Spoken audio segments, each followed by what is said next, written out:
ناظرین، حال ہی میں ماہرین آثار قدیمہ کی طرف سے ایک حیران کن اور ناقابل یقین دریافت کی گئی ہے۔ اس دریافت نے تاریخ کے کئی نئے پہلوؤں پر روشنی ڈالی۔ دنیا بھر کے ماہرین آرکیولوجسٹ کو سہارا ڈیزرٹ کے نیچے سے ایک گم شدہ رومن شہر کے آثار ملے ہیں، جنہوں نے سب کو چونکا کر رکھ دیا ہے، کیونکہ ایک رومن شہر کے آثار ملنے کا مطلب ہے کہ رومی سلطنت کس قدر وسیع و عریض تھی اور اس کی پہنچ بر اعظم افریقہ تک بھی تھی۔ اس حقیقت کا سامنے آنا بھی ایک بہت بڑی دریافت مانا جا رہا ہے۔ لیکن سوچنے کی بات یہ ہے کہ ریت سے بھرے ہوئے دنیا کے تیسرے بڑے سہارا ڈیزرٹ سے آخر یہ شہر کیسے ڈھونڈا گیا، اور اسی اچانک دریافت کے پیچھے کیا کہانی ہے؟ کیا یہ شہر کسی بہت بڑی موسمیاتی تبدیلی کے باعث زمین میں دھنس گیا تھا، یا کیا یہ اس شہر کے باسیوں پر اللہ کا عذاب آیا تھا کہ انہیں ریت کی گہرائیوں میں دفن کر دیا گیا، یا پھر یہ سب کچھ صرف اور صرف مفروضے ہیں اور ان کا حقیقت سے کوئی تعلق نہیں ہے؟ موضوع کا باقاعدہ آغاز کرتے ہیں۔ سب سے پہلے آپ کو بتاتے چلیں کہ سہارا ڈیزرٹ سے آنے والی اس نئی دریافت کی خبروں نے عالمی میڈیا پر ایک نئی بحث کا آغاز کر دیا ہے۔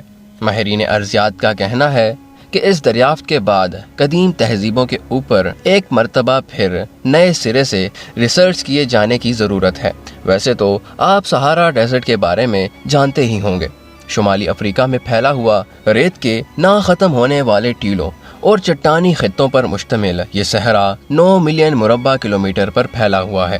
سب سے بڑا اور گرم صحرا ہے۔ ریت کا ایک ایسا سمندر جہاں کا درجہ حرارت کسی بھی جاندار کو جھلسا دینے کے لیے کافی ہے۔ ایک اندازے کے مطابق یہ درجہ حرارت 58 ڈگری سیلسیس تک بڑھ سکتا ہے۔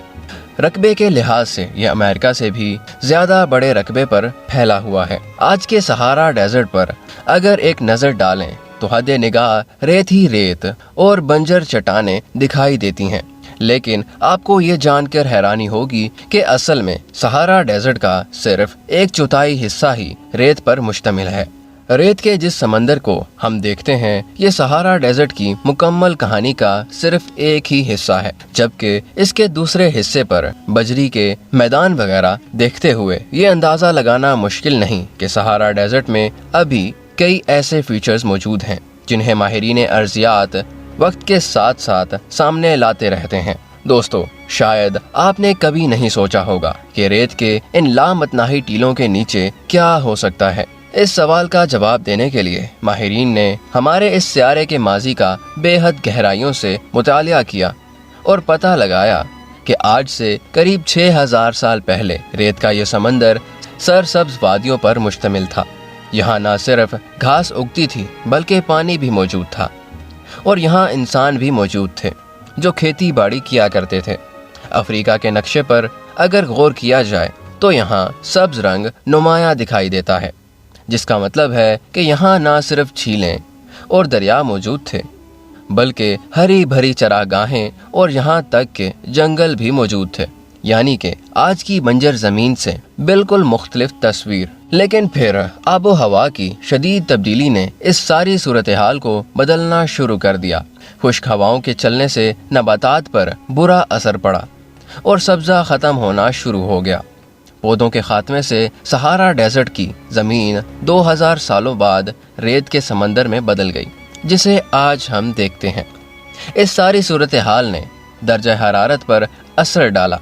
ماہرین کے مطابق یہاں سالانہ بارش کی شرح صرف 3% ہے، جس کی وجہ سے دن کے وقت سہارا ڈیزرٹ کی آب و ہوا اس قدر شدید گرم ہو جاتی ہے کہ کبھی کبھار درجہ حرارت 136 فahrenheit تک پہنچ جاتا ہے۔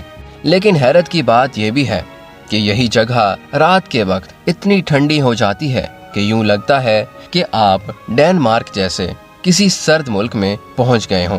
یہی وجہ ہے کہ مہم جو حضرات ہمیشہ کنفیوزڈ رہتے ہیں کہ اس صحرا کو ایکسپلور کرنے کے لیے آتے وقت کون کون سے کپڑے ساتھ لے کر آئیں۔ اسی طرح اگر سہارا ڈیزرٹ میں موجود ریت کی گہرائیوں کو کھوجا جائے تو یہ بھی بہت کنفیوزنگ فیکٹ ہے کہ بظاہر جتنا گہرا یہ صحرا لگتا ہے اتنا ہے نہیں۔ اس کی مکمل گہرائی 70 سے 140 فٹ بتائی جاتی ہے، جو کہ بہت زیادہ نہیں ہے۔